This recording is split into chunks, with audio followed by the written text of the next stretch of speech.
Hi friends, स्वागत है आप लोगों का हमारे चैनल लीगल एनालिसिस में।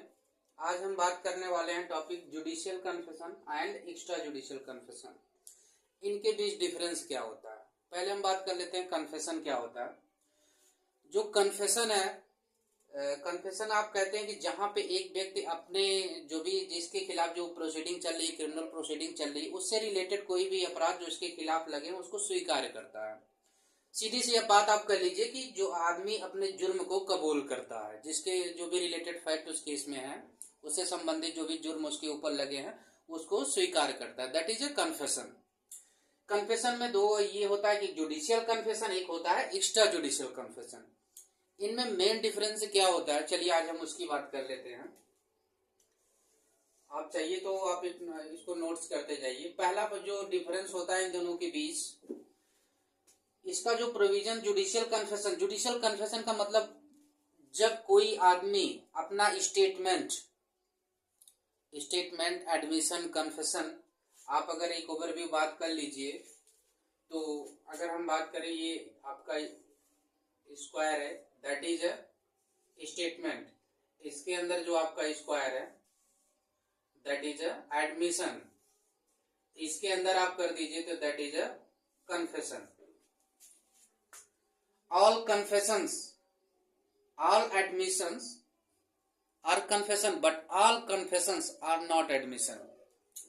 तो जो जुडिशियल कन्फेशन होता है ये किसी भी जुडिशियल अथॉरिटी के सामने या तो कोर्ट में दिया गया हो या तो सीआरपीसी का जो सेक्शन है, जो सीआरपीसी का सेक्शन है 164 में दिया हुआ है। और दूसरी बात आप करेंगे तो भारतीय नागरिक सुरक्षा संहिता में बीएनएसएस में सेक्शन 183, इसमें जुडिशियल कन्फेशन की बात की गई। Immediate presence of the magistrate, जो भी आदमी, जब जैसे मान लीजिए आपने कोई जुर्म किया, जुर्म करने के बाद जो भी आप जुडिशियल मजिस्ट्रेट के सामने जो भी अपना रिकॉर्ड या अपना बयान दर्ज कराते हैं अपने जुर्म से संबंधित, तो वो होता है judicial confession. Extra judicial confession other than judicial magistrate, other than judicial authority, जैसे आपने other than judicial authority,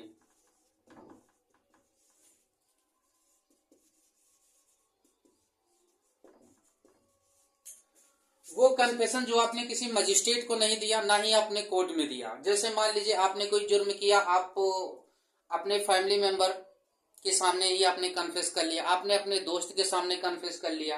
confess का मतलब जैसे आपने कोई मर्डर किया, फिर आपका दोस्त मिला, आपने उससे कह दिया भाई मैंने फला आदमी को मारा है, फला आदमी का मर्डर हमसे हो गया, मैंने किया है। या जो भी अपराध अपने किसी दोस्त के सामने आपने कन्फेस कर दिया है किसी और व्यक्ति से, जैसे मान लीजिए आपके खिलाफ चार्जेस लगे, पुलिस इन्वेस्टिगेशन कर रही है, पुलिस ऑफिसर के सामने आपने कन्फेस किया है, तो that is extra judicial confession. Judicial confession आप जब जुडिशियल अथॉरिटी के सामने देते हैं, it is a main basic difference between each other. Other judicial authority के सामने आप जो देते हैं, अदर देन जुडिशियल अथॉरिटी के सामने जो आप देते हैं, that is extra judicial confession. Second जो डिफरेंस होता है, जो आपका मजिस्ट्रेट होता है, जब आपका ट्रायल स्टार्ट हो जाता है तो वहां पे जिसके सामने, जैसे यहाँ पे जुडिशियल कन्फेशन जो होता है आप मजिस्ट्रेट के सामने देते हैं, तो कोर्ट क्या करता है, जरूरी नहीं है कि मजिस्ट्रेट को एज ए विटनेस कोर्ट में बुलाए, it is not necessary for the court. तो अगर उसको as a witness, magistrate can not be called as a witness, it is not necessary before the court. But जो इसमें होता है एक्स्ट्रा जुडिशियल, जैसे मान लीजिए आपने अपने दोस्त को बताया कि मैंने फला जगह मर्डर किया है, और ये बात जो है आपके दोस्त ने उस दौरान बताई है, जैसे आपने एक्स्ट्रा जुडिशियल कन्फेशन किया है, तो कोर्ट क्या कर सकता है कि आपके दोस्त को या पुलिस ऑफिसर को, जिसके भी सामने आपने दिया है, उसको एज अ विटनेस कॉल कर सकता है, एज अ विटनेस उसको कॉल कर सकता है, बट इसको कॉल नहीं कर सकता। ये बहुत ही स्ट्रॉन्ग एविडेंस होता है। Judicial confession it is a very strong evidence. और एक्स्ट्रा जुडिशियल आपको बात कर लें तो एविडेंस लॉ में या भारतीय साक्ष्य अधिनियम में ये कहीं पे डिफाइन नहीं किया गया, बस कन्फेशन को जो है डिफाइन किया गया। थर्ड डिफरेंस अगर हम मान लेते हैं तो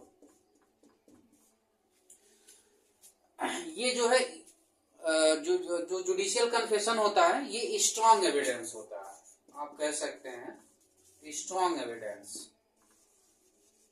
इसके आधार पे आदमी का जो है ये एज ए स्ट्रांग एविडेंस, और कह सकते हैं गिल्ट ऑफ प्रूफ।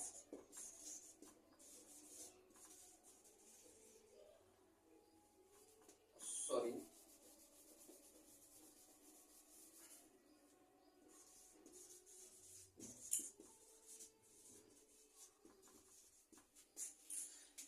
ये स्ट्रॉन्ग एविडेंस होता है, या आप कह सकते हैं प्रूफ ऑफ गिल्ट होता है। बट ये जो आपका होता है एक्स्ट्रा जुडिशियल कन्फेशन में, इसको जो है एविडेंस की जरूरत पड़ती है, सपोर्टिंग एविडेंस की जरूरत पड़ती है। इसमें जो होता है need to be supported evidence, need to be supported evidence.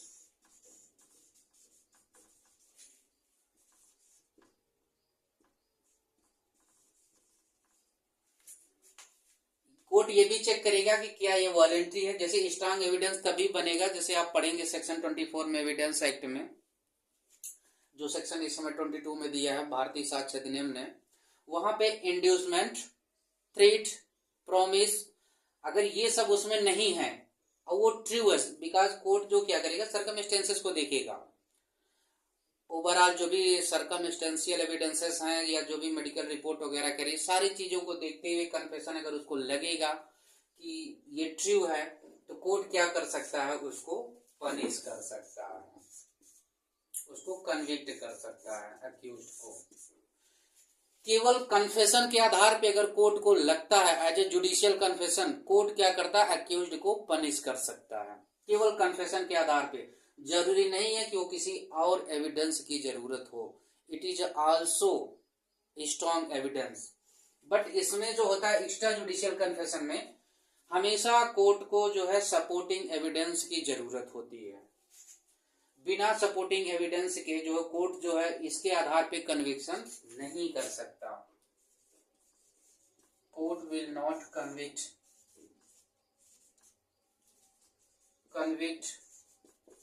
of the accused on the basis of extrajudicial confession. Extrajudicial confession. Court will not convict of the accused on the basis of extrajudicial confession. But इसमें court क्या कर सकता है, court can convict on the basis of judicial confession given by the accused person before the judicial magistrate. So ये main difference होते हैं judicial confession and extra judicial confession में।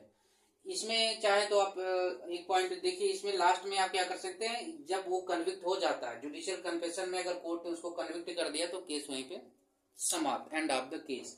But इसमें अगर वो एक्स्ट्रा जुडिशियल कन्फेशन के आधार पे कोई जो केस समाप्त नहीं होता, वहां पे और सारे एविडेंसेस कोर्ट देखता है, सर्कमस्टेंशियल एविडेंसेस, अदर जो फैक्ट होते हैं कोर्ट उसको कंसीडर करता है।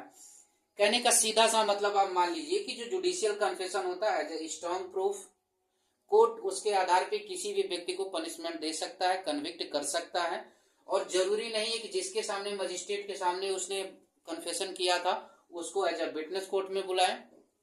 एक्स्ट्रा जुडिशियल कन्फेशन में इट इज वीक एविडेंस, और इसके आधार पे कोर्ट जो है पनिश नहीं कर सकता। इसमें और भी सपोर्टेड एविडेंसेस की जरूरत होती है अक्यूज्ड को पनिश करने के लिए। जुडिशियल कन्फेशन जो दिया जाता है जुडिशियल अथॉरिटी को, एक्स्ट्रा जुडिशियल कन्फेशन जो दिया जाता है other than judicial authority. So ये मेन बेसिक डिफरेंसेस होते हैं judicial confession and extra judicial confession में। सो फ्रेंड्स, आज की वीडियो में बस इतना ही। फिर भी आपका कोई डाउट हो या क्वेश्चन हो इस वीडियो से रिलेटेड, आप हमको कमेंट करके बताइए, या किसी और टॉपिक पे आपको वीडियो चाहिए तो आप हमको कमेंट में बताइए, हम जरूर कोशिश करेंगे उस पर वीडियो बनाने की। वीडियो को लाइक करिए, सब्सक्राइब करिए चैनल को हमारे, चूँकि आपके सब्सक्रिप्शन और आपके सपोर्ट के आधार पे ही हमारे चैनल की ग्रोथ होगी। तो मिलते हैं फ्रेंड्स अगली वीडियो में, तब तक के लिए नमस्कार।